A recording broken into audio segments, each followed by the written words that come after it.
Perfect tense. Past perfect tense का मतलब होता है क्या? पूर्ण भूतकाल। पूर्ण भूतकाल। ओके, पूर्ण भूतकाल। लिसन, ये तो नाम से स्पष्ट है, पूर्ण भूतकाल। पूर्ण का मतलब होता है क्या? पूर्ण मतलब होता है जो पूरा हो चुका हो, जो पूरा हो चुका हो। और किसमें? पास्ट में, जो समय निकल गया। देखिए अभी जो वर्तमान चल रहा है, ठीक है, दैट इज प्रेजेंट। जो बीत गया वो क्या है? पास्ट। और जो आने वाला समय है वो क्या है? फ्यूचर। अभी हम किसकी बात कर रहे हैं? पास्ट की। पास्ट में जब कोई सेंटेंस पूर्ण हो चुका है या जब कोई सब्जेक्ट किसी वर्ब को पूर्ण कर चुका होता है पास्ट में, तो वो सेंटेंस किस में आता है? आपका पास्ट परफेक्ट टेंस में। अंडरस्टैंड? देखिए वर्तमान में क्या करते हैं, बिल्कुल रिलेटेड है। जिस प्रकार से प्रेजेंट परफेक्ट टेंस है ना, उसी प्रकार से पास्ट परफेक्ट है, और उसी प्रकार से फ्यूचर परफेक्ट है। बस डिफरेंस क्या है कि प्रेजेंट में जो वर्तमान में है, पास्ट जो निकल गया, और फ्यूचर जो आने वाला है। क्लियर? देखिए तो इसकी जो आइडेंटिफिकेशन है,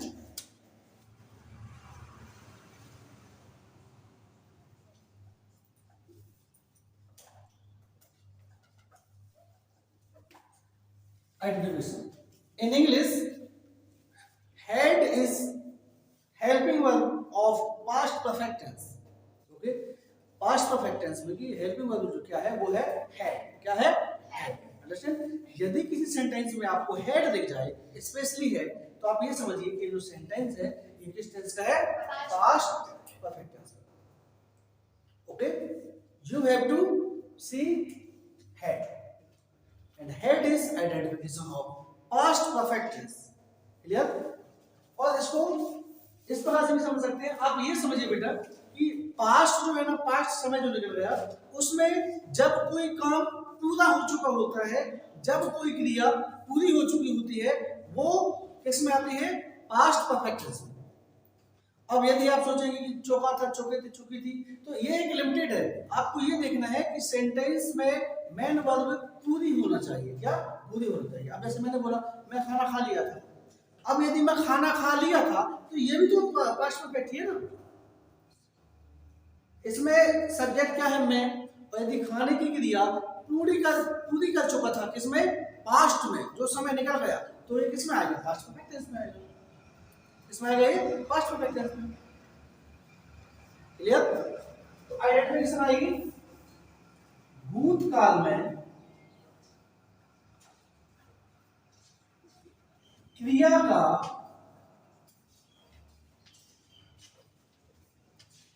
पूर्ण होना।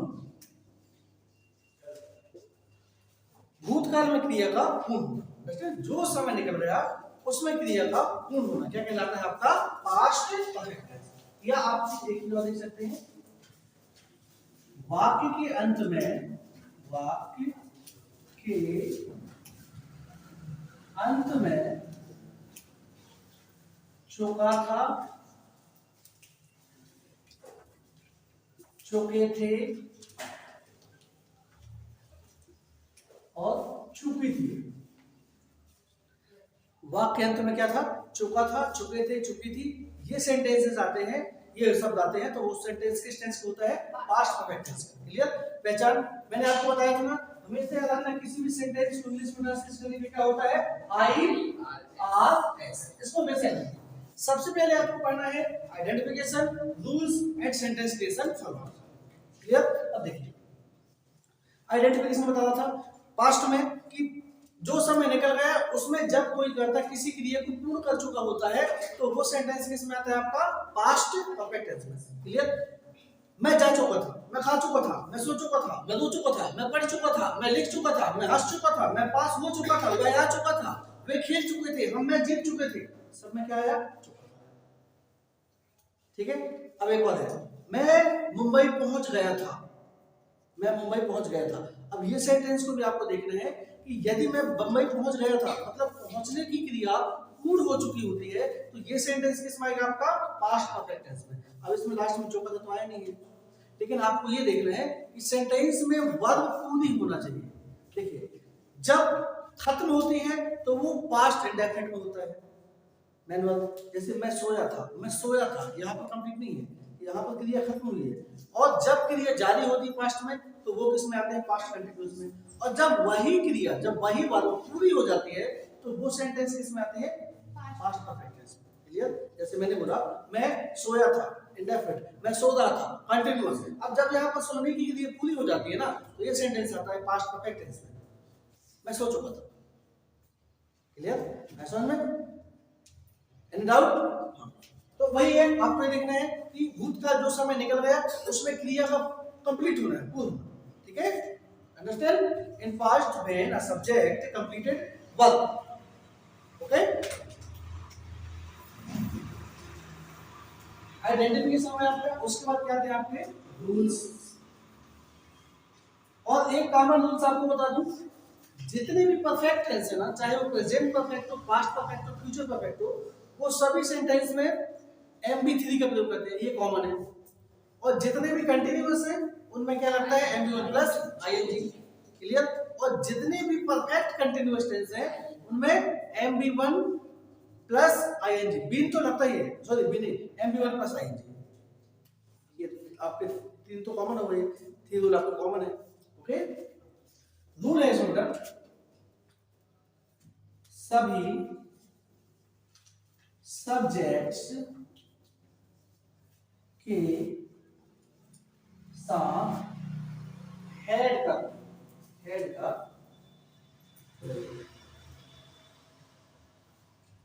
किया जाता। जितने भी सब्जेक्ट हैं, और मैंने आपको ऑलरेडी बता दिया कि I, we, you, they, he, she, it, singular number, plural number और नेम, इसके सिवा कोई सब्जेक्ट है क्या? कोई नहीं, ये ध्यान रखना है। तो यहाँ पर जितने भी सब्जेक्ट है ना, सभी के साथ में आपको हेड का प्रयोग करना है। आई हो, वी हो, यू हो, ही हो, शी हो, इट हो, नेम हो, सिंगुलर नंबर हो, प्लूरल नंबर हो। क्लियर? ये आपका रूल फर्स्ट हो गया। सेकेंड है MB3 का प्रयोग किया जाता है। MB3 का प्रयोग करते हैं। ठीक है? उसके बाद आता है अपना ISR, हो गया ना, IRS हो गया ना, IRS। अब आएगा आपका SC, सेंटेंस क्रिएशन फॉर्मूला। क्या बनेगा, subject plus head, subject plus head plus MB3 plus object plus other. Okay? ध्यान दीजिए, बिल्कुल बनेगा। अब एक सेंटेंस है, मैं अपना काम पूरा कर चुका था। ये एक सेंटेंस है, हमको नहीं पता। ठीक है? तो सबसे पहले आप ये देखिए, इसमें सब्जेक्ट क्या है, मैं। क्या है सब्जेक्ट में? ठीक है? और यहाँ पर करने की, जो काम करने की जो एक्शन है ना, जो वर्ब है, वो पूरी तो हो चुकी है, लेकिन किस टेंस में, पास्ट में, जो समय निकल गया। क्या है? क्लियर? मैं काम कर चुका था, पास्ट में, मतलब जो समय निकल गया उसमें मैं काम कर चुका था। तो ये सेंटेंस किसमें आएगा, आपका पास्ट परफेक्ट टेंस में आएगी। आपको पता चल। उसके बाद आपको पता है कि जितने भी रूल्स होते हैं, I, we, you, they, he, she, it, उन सभी के साथ में क्या करते हैं, हेड का प्रयोग करते हैं। क्लियर?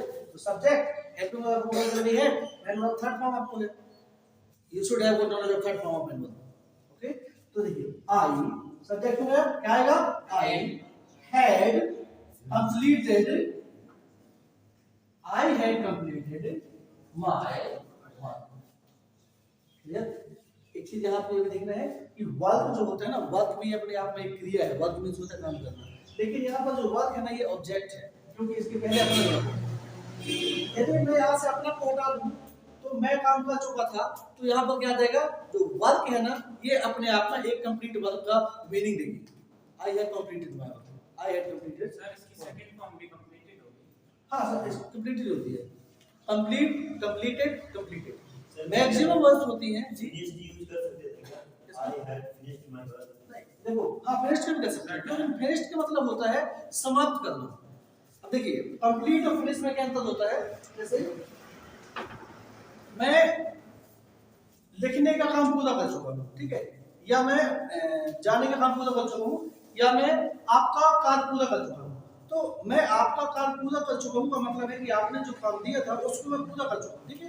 और फिनिश का मतलब होता है आपने आपने जो मुझे काम दिया था वो पूरा नहीं, फिनिश का मतलब होता है किसी भी प्रकार से उसको खत्म करना, वो फिनिश कहलाता है।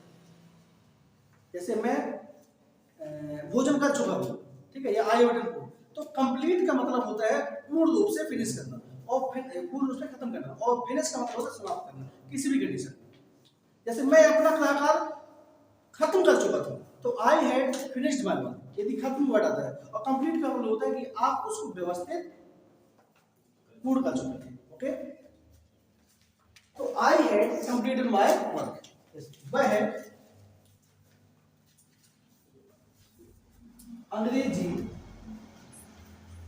सीख चुका था। क्या आएगा बताइए? ही, बोलिए ना बच्चे, he had learned होता है, learned इंग्लिश, ओके, क्लियर बन जाएगा ना? चलो स्टार्ट करते हैं। मैं जा चुका था, बोलिए, मैं जा चुका था, मैं आ चुका था, मैं सो चुका था, मैं रो चुका था, मैं पढ़ चुका था, आई हैड स्टडीड, मैं पढ़ चुका था, मैं लिख चुका था, मैं सो चुका था, मैं सो चुका था, आई हैड स्लेप्ट, ओके। मैं जीत चुका था, मैं जीत चुका था, I had one a match, ठीक है, स्पेशल बोलिए, मैं जीत चुका था, I had one a match, बोलिए, आप मैच जीत चुके थे, हम मैच जीत चुके थे, वह मैच जीत चुका था, वह मैच जीत चुकी थी, वह मैच जीत चुकी थी, मैं पत्र लिख चुका था, आई हैड रिटन ओके। अब जैसे मान लो कोई इंग्लिश में सेंटेंस लिखा है, दे हैड अ कार, अब इसका मतलब क्या होता है बताइए? उसके पास उनके उनके पास कार थी। अब देखिए यहाँ पर क्या है, हेड है, तो ये जो हेड है ना, ये यहाँ पर मैन वर्ब का काम करती है। अब आप ये नहीं बोल सकते कि ये सेंटेंस पास्ट टेंस का, पास्ट परफेक्ट टेंस का है। मैंने आपको क्या बोला था कि सेंटेंस में हेड होता है तो वो सेंटेंस पास्ट परफेक्ट का होता है, ठीक है, लेकिन इसमें भी हेड है, लेकिन इसमें ओमिशन क्या है कि इसमें मैन वर्ब नहीं है, क्या मैन वर्ब नहीं है, ओके। तो यहाँ पर जो हेड है ना, हेड का मीनिंग टू है, ये हेड जो है यहाँ पर मैन वर्ब का काम कर रहा है, जिसका मैन वर्ब। उसके पास कार थी, उनके पास कार थी, दे हैड अ कार, उनके पास कार नहीं थी, they didn't have a car, ठीक है। टेंस के बाद मैं आपको बताऊंगा कि हेल्पिंग वर्ब्स का मैन वर्ब्स के रूप में प्रयोग कैसे करते हैं, ओके। ये बताइए बेटा, क्लियर? ये हो जाएगा ना पास्ट परफेक्ट टेंस, क्लियर? चलो, मैं गाना गा चुका था, मैं गाना गा चुका था, आप गाना गा चुके थे, हम गाना गा चुके थे, वह गाना गा चुका था, वह गाना गा चुका था, वह गाना गा चुकी थी, राम गाना गा चुका था, यदि बोलो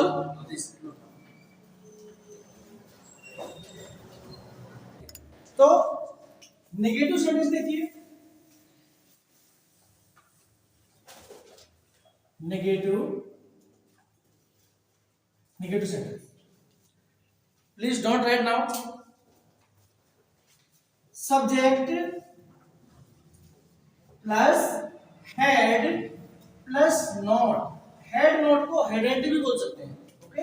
subject plus head plus not plus MP3 plus object plus other, okay, clear? एक सेंटेंस है, हम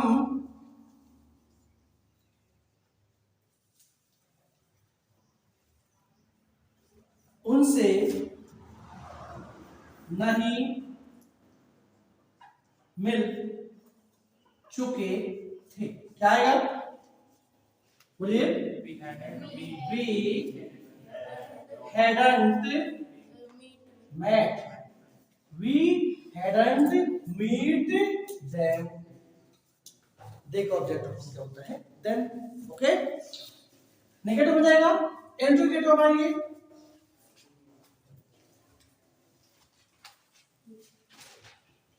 इंट्रोगेटिव सेंटेंस.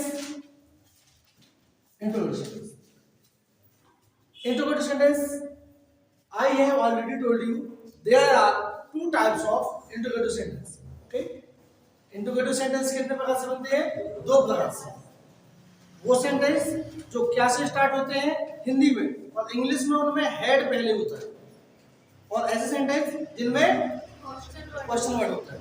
क्या मैं जा चुका था, क्या मैं खा चुका था, क्या मैं सो चुका था, क्या मैं सो चुका था, क्या मैं पढ़ चुका था, क्या मैं लिख चुका था, मैं कहाँ जा चुका था, मैं कैसे जा चुका था, मैं कब जा चुका था, मैं किस लिए जा चुका था, मैं क्यों जा चुका था. ये हो गया ये. ओके, इंटररोगेटिव सेंटेंस ऐसे ही बताइए. Head plus subject plus MV3 plus object plus other. Okay, second क्या आएगा? और QW प्लस हेड, बोलिए, subject MV3 object plus. Okay, एक और आता है, कौन सा है वो? Interrogative negative. Interrogative negative sentence. Interrogative negative sentence क्या होता है? जिसमें कुछ पूछा भी जाता है और उसको नकारा भी जाता है, उसको क्या बोलते हैं? Interrogative negative sentence. क्या कैसी है? एक्चुअल में जो इंट्रोगेटिव नेगेटिव सेंटेंस होता है ना, वो इंट्रोगेटिव का ही नेगेटिव रूप होता है. जो हमारे इंट्रोगेटिव सेंटेंसेस होते हैं ना, वो उन्हीं का नेगेटिव फॉर्म होता है. आप ये बोल सकते हैं कि इंट्रोगेटिव सेंटेंस को हमने नेगेटिव कर दिया. क्या आएगा? Hadn't plus subject plus MV3 plus object plus other. Okay, clear? एक और बनेगा. क्या बनेगा? Question word plus hadn't plus subject plus MV3 plus object plus other word. Okay, यहां तक आपका एक सेंटेंस कितने टाइप से बनेगा? 28. कितना? 28 बना लेंगे. 28 तक सब बच्चों से बन जाएगा. 28. Okay, please note.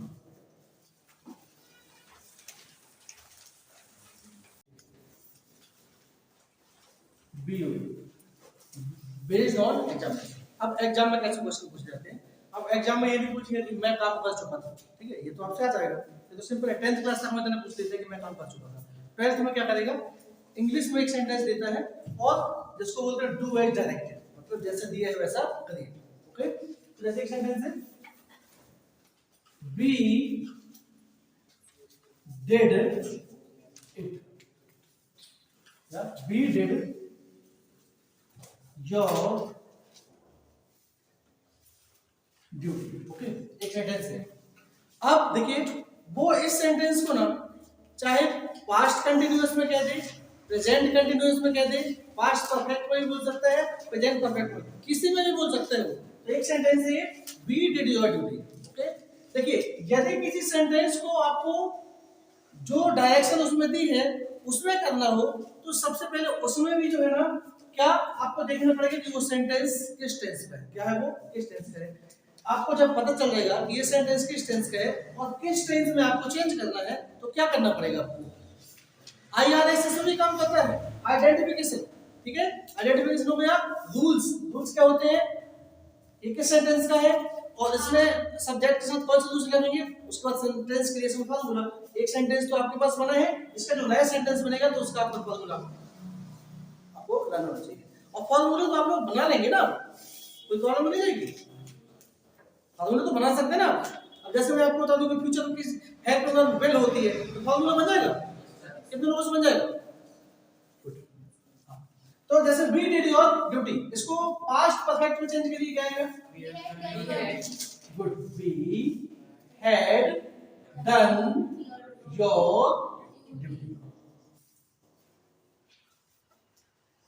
we had done your बेटा clear. I called you, I called you, क्या आएगा? I had called you, I had called you, understand? Ram does, Ram does, क्या आएगा? Ram, good. Ram had done. Ram had done. Yeah, बन जाएगा बेटा? any problem?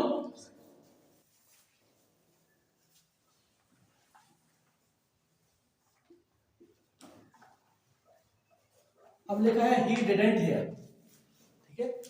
he didn't hear. आप देखो ये सेंटेंस जो है ना वो किसी भी टेंस का हो सकता है, it can be taken from any tense, या किसी भी सेंटेंस टेंस से लिया जा सकता है। आपको चेंज करना है जो उसमें डायरेक्शन भी होती है, लिखा रहता है ना चेंज इनटू इनटू गेटो, that starts with who whose, इस प्रकार से लिखा रहता है ना।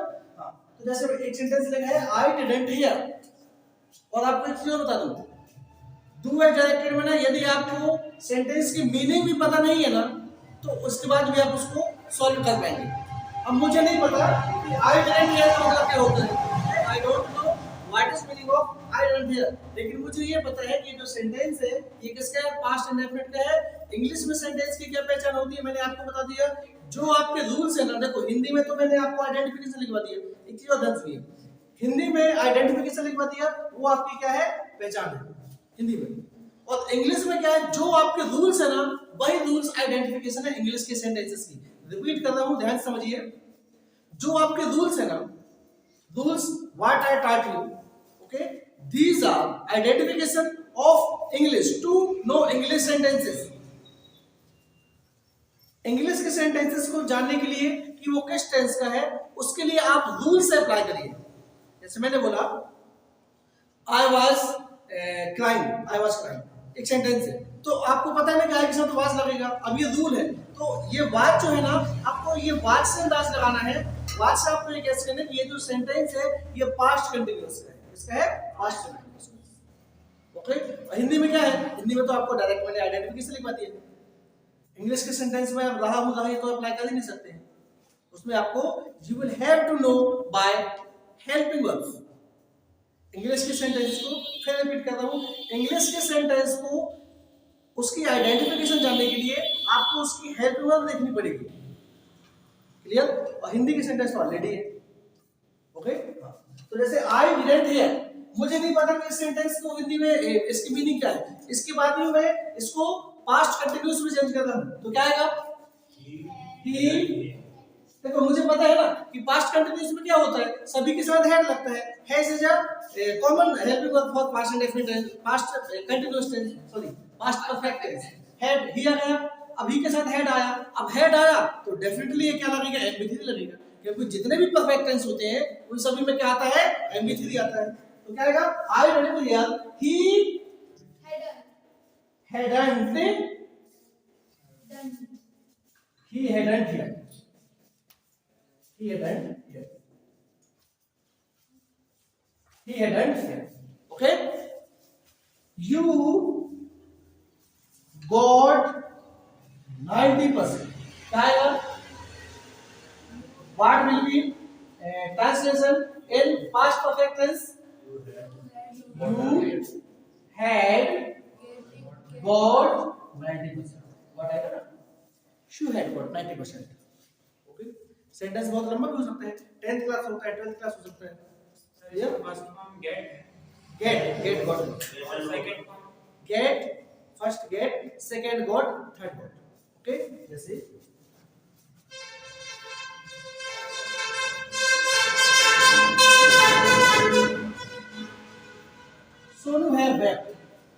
क्या आएगा बताइए? सोनू हैड,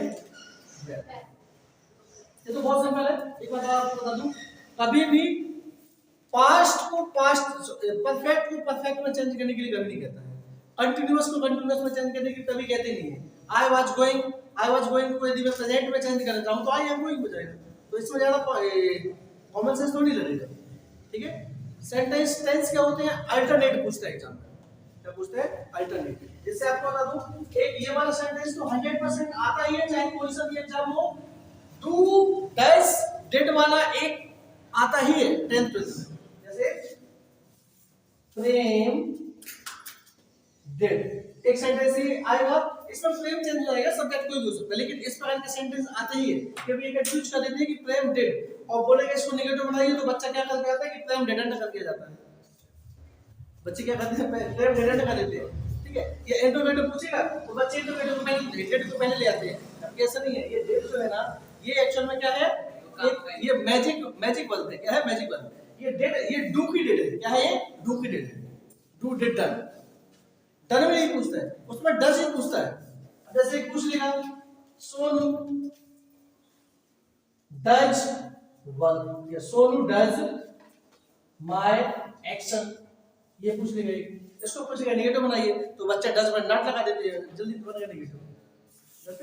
इस प्रकार से ऐसे एग्जाम ये 100% आता ही है। आप लोग देख, अभी आप 10 सालों का क्वेश्चन पेपर उठा के देख लीजिए, आपको बता दूं।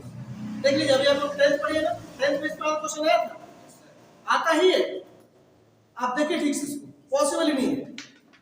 आप लोग क्वेश्चन उठा के देखिए, उसमें डू डिड डज इनके आते ही है, एक दो क्वेश्चन इसके आते ही है। आप देख लीजिए, 10 सालों का पेपर उठा के देख लीजिए, इसमें ना पूछा गया। 8th क्लास में तो कॉमन हो गया, 8th 10th 12th आते ही है। अंडरस्टैंड? जैसे इट रेन्स, इट रेन्स क्या आएगा पास्ट परफेक्ट टेंस में? It had rain. ओके बेटा, क्लियर? मेहनत करिए। यदि अभी 10 दिनों के अंतर में यदि आप लोग इतना कुछ बना रहे हैं तो ठीक है। ओके, आने वाले टॉपिक जो है बहुत सिंपल रहेंगे। Please note now.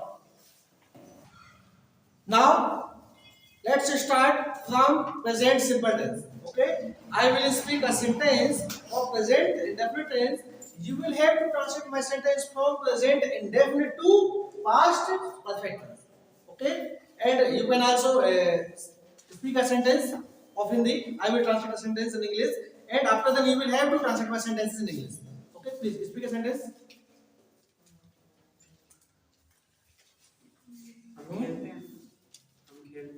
हम खेलते हैं। और कुछ अलग बताइए जिसमें सब्जेक्ट भी हो, वर्ब भी हो, ऑब्जेक्ट भी हो।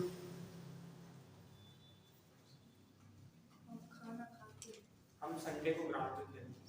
अब इसमें प्रीपोजिशन आया, तो बोलेंगे सर आप प्रीपोजिशन नहीं बनाए। आई प्ले ऑन, जैसे मैं संडे को ग्राउंड में खेलता था तो I play in Sunday on ground. ठीक, अब बताइए। मैं खाना खाता हूँ। और कोई दूसरी बताइए। हम अपने दोस्तों के साथ खेलते हैं। इसमें भी दुविधा आएगा ना। देखो, मैं आपको सिर्फ वही से फिर से बता दूं, मैं सिर्फ वही सेंटेंसेस आपको पढ़ा रहा हूं जो हम पहले पढ़ चुके हैं। अभी मैं यदि कोई वॉइस वाला सेंटेंस बताऊंगा, कंजंक्शन वाला सेंटेंस बताऊंगा, तो वहां पर एक क्वेश्चन मार्क आएगा कि अभी तो अपन ने पढ़ा ही नहीं है ना। यदि मैं बोलूं कि मैं आपके सामने उसे मार चुका था, तो ये भी सेंटेंस एक पास्ट परफेक्ट टेंस का ही है। हम रोज सीखते हैं। ये भी आ जाएगा, वी लर्न डेली आ जाएगा। ठीक है, चलो एक सेंटेंस में बोलता हूं जिसमें subject, verb, object, other word सब रहेंगे। ओके, चलिए ठीक है। चलो, मैं आपको ग्रामर पढ़ाता हूं। ओके, ठीक है ना, मैं आपको ग्रामर पढ़ाता हूं। This sentence you have to change up to 28 times. Okay, मैं आपको ग्रामर पढ़ाता हूं। एक्टिवनेस के साथ बोल रहे हैं, लगे कि हाँ बोल रहे हैं, और एकदम थोड़ा सा स्ट्रेट होकर बैठिए। आपको बता दूं मैं, आपकी जो सिटिंग अरेंजमेंट है ना, आपके बैठने का तरीका बता देती है, आपके बैठने का तरीका अलर्ट करती है कि आपका माइंड उस चीज को एक्सेप्ट कर रहा है कि नहीं कर रहा है। ओके, व्यक्ति को हमेशा 90 डिग्री पर बैठना चाहिए। कितना डिग्री पर? 90 डिग्री। आपकी जो बैकबोन है ना एकदम स्ट्रेट हो, ठीक है। जब आपकी बैकबोन स्ट्रेट होगी ना, आपका माइंड पूरा कंसंट्रेटेड रहेगा, ओके। तो मैंने क्या बोला, मैं आपको ग्रामर पढ़ाता हूँ, ओके। मैं आपको ग्रामर पढ़ाता हूँ। Negative, interrogative, interrogative, negative, change into present continuous tense. You have to speak with all. Change into present continuous tense. Negative. Interrogative. Interrogative. Interrogative, negative. सभी लोग साथ तो बोलिए ना, और थोड़ा सा एक्टिवनेस के साथ बोलिए। Change into present perfect tense.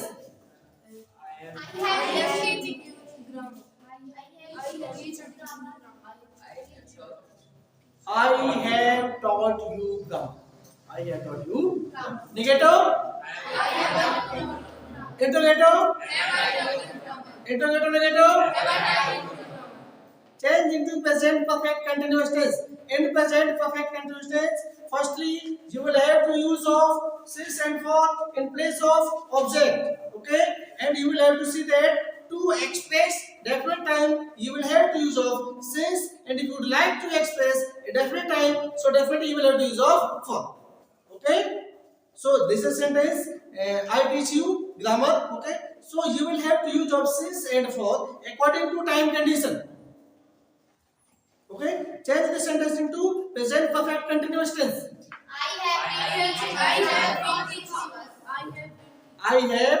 I have been teaching you grammar for 2 hours. Negative. Interrogative. Interrogative, negative. Change into past and definite tense. बाकी बच्चे बोलिए ना। हाँ, teach, taught, taught. बोलिए। Negative. Negative साथ में बोलना सभी को। Negative. I didn't teach आएगा ना। मैंने क्या बोला था, did जैसे ही बाहर आता है तो मैनुअल, एक्चुअल में जो did है ना वो मैनुअल के साथ छुपी रहते हैं, क्या? तो जैसे did बाहर आएगा ना तो वो मैनुअल जो MB2 है ना वो MB1 हो जाएगी, ओके, ठीक है। ध्यान समझिए, देखिए मैं जब आपको पढ़ाता हूँ ना तो मैक्सिमम मैं हिंदी का यूज करता हूँ, क्यों करता हूँ कि आप उस चीज को समझ पाए, okay. Otherwise I can teach you English to English, but you will have to understand in English. If you want to understand if I teach you, so there is no meaning of my teaching in English, okay. So firstly you have to focus what I say. आप हिंदी बोल रहे हैं तो हम हिंदी से English की ओर forward हो गए हैं, ना कि English to Hindi, okay. Speaking के लिए हम हिंदी से इंग्लिश को फॉरवर्ड होते हैं, और जो हमारा एजुकेशन है ना उसमें इंग्लिश टू हिंदी, हमारी बुक्स इंग्लिश होती है ना उनको अपन इंग्लिश में हिंदी में सोचते हैं ना, ओके। तो सबसे पहले firstly we will have to speaking English. हाँ, कहाँ तक पहुंचे थे? हाँ, मैं आपको ग्रामर पढ़ाता था, पढ़ाया था, मैं आपको ग्रामर पढ़ाया था,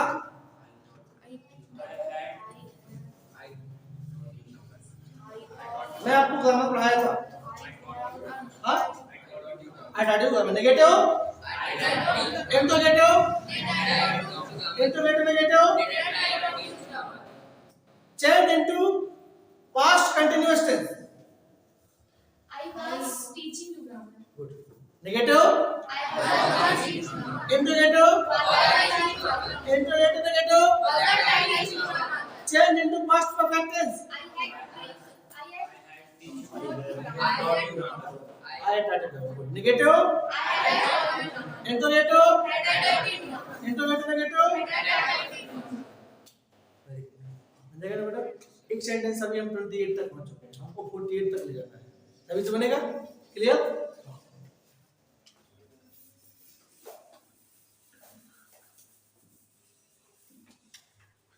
अच्छा, अब पास्ट परफेक्ट कंटीन्यूअस बनेगा कि नहीं बनेगा?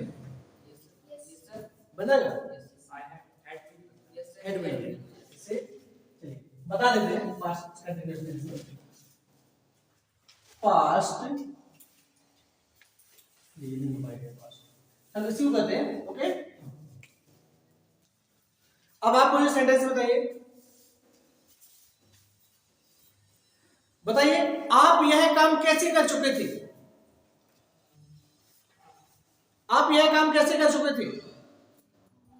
How did you चुके थे। मैंने क्या बोला? IRS, इसको हमेशा याद रखिए। मैंने एक सेंटेंस बोला, आप यह काम कैसे कर चुके थे।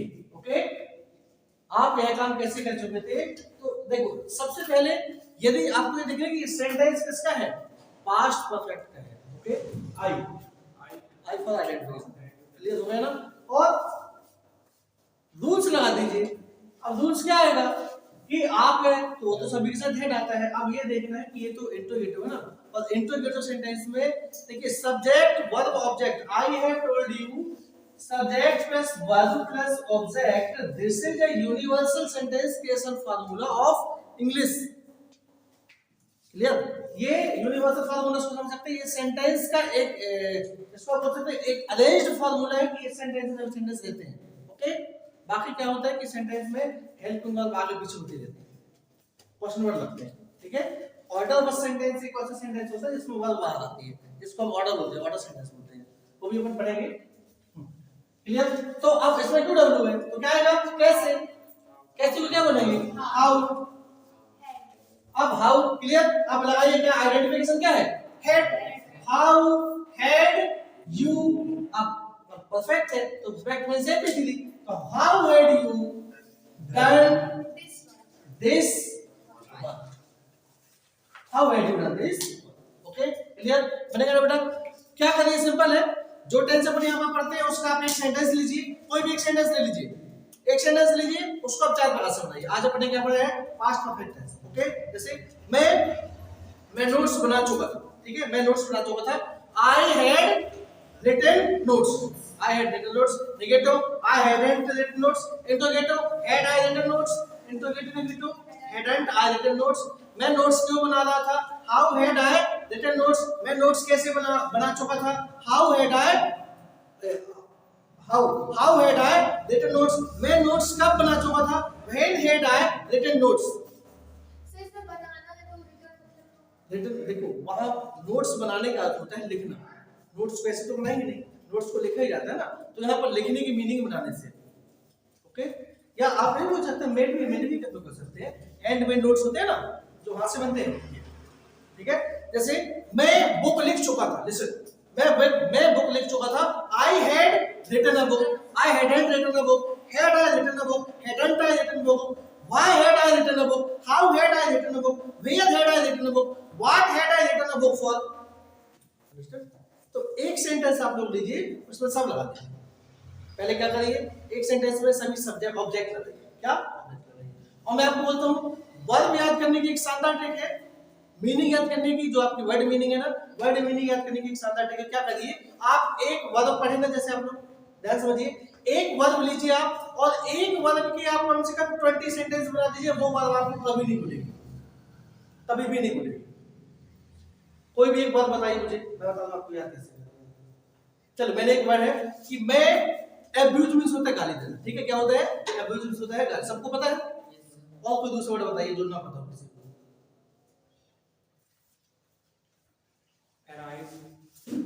अराइज मींस भी होता है, सभी को पता होगा, और बताइए।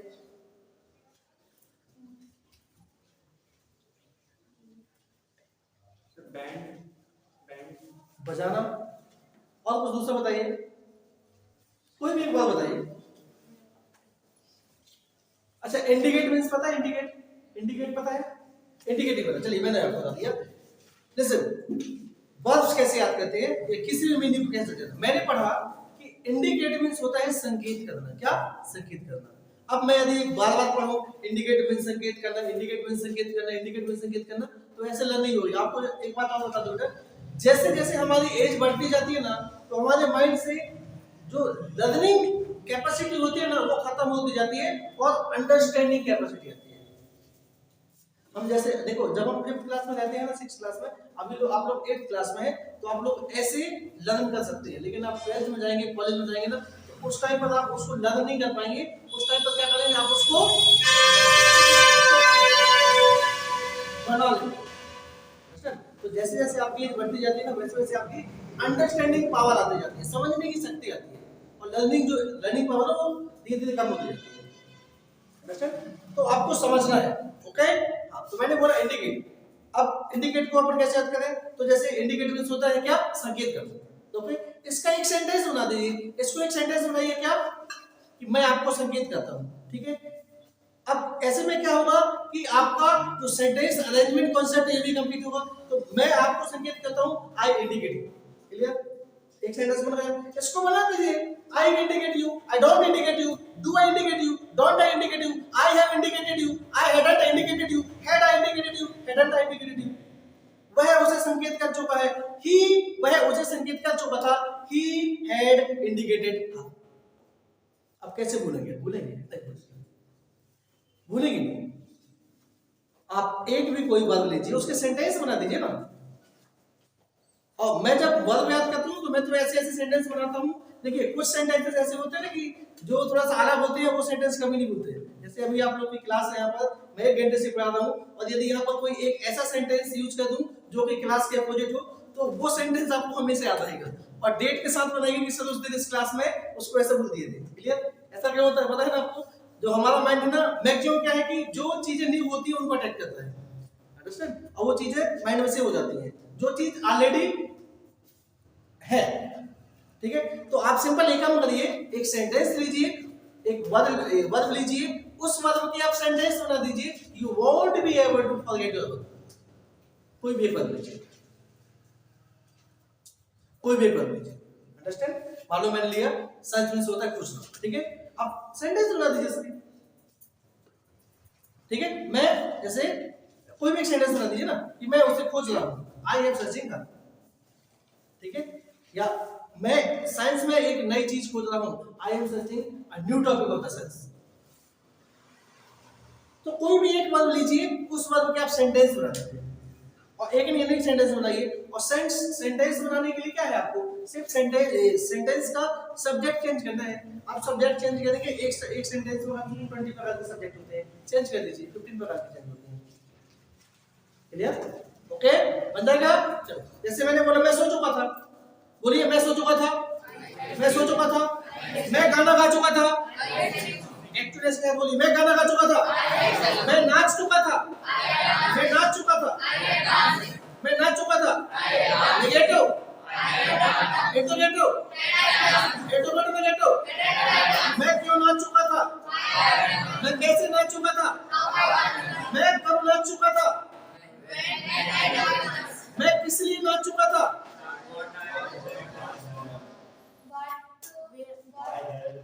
What had I danced? Understand? तो इस प्रकार से हमारा पास्ट परफेक्ट टेंस पूरा हुआ। क्लियर? ओके, बन जाएगा ना? Any problem? देखो मैं बार बार बोल रहा हूं बेटा, स्पोकन पर विशेष ध्यान दो। ठीक है, बोलने पर ध्यान दीजिए, नहीं तो ऐसे बहुत सारे लोग हैं जो इंग्लिश की पूरी बुक लिख सकते हैं, but there is no meaning. Speaking skill is the main power of human body. आज इस दुनिया में कोई भी कहीं पर है, उसके पास एक ही पावर है, क्या? स्पीकिंग स्किल है। क्या है? Speaking skill. तो बोलने पर ज्यादा फोकस करिए। मैं इसलिए आपको बोल रहा हूँ, आप किसी भी सेंटेंस को आप घर से आते हैं ना, तो आप नोट्स बनाकर लाइए। ठीक है, अपने जब ये पूरे सेंटेंस कंप्लीट हो जाएंगे ना, उसको मैं आपको पैरा पढ़ाऊंगा। क्या? पैरा, पैरा, पैरा में सोता पैरा पूरा यहाँ से लेके लास्ट तक।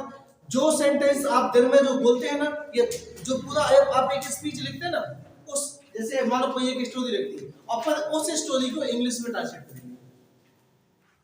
अंडरस्टैंड? क्लियर? क्लियर? और बताइए कोई डाउट्स है क्या आपको? Any problem? If you have any doubts you can ask me.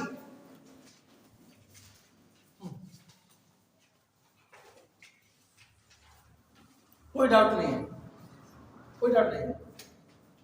अरे एक दिन में आप लोग इतने सारे सेंटेंस बोलते हैं, और यहाँ पर आपको सेंटेंस ही नहीं मिल रहे बोलने के लिए, है? क्यों?